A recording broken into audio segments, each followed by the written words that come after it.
For this video, we're going to be looking at modifying our page setup as well as changing our page view. So the first thing that we're going to be looking at is our page setup. So what we will be doing is we're going to our page layout tab. So when we look at our page setup, we're going to be looking at this block here.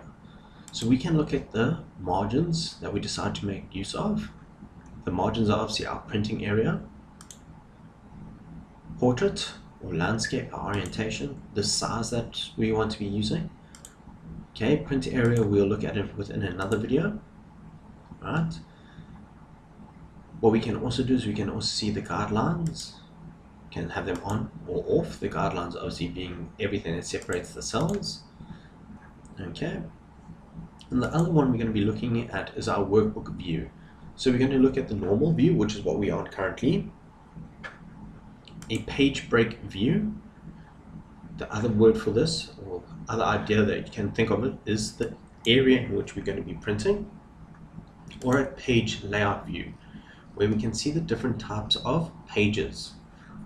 So how will it look when it's printed as per page? So you can see all the information that's going to go on page 1, page 2, page 3, and page 4. So that is the different type of views and page setups we'll be looking at.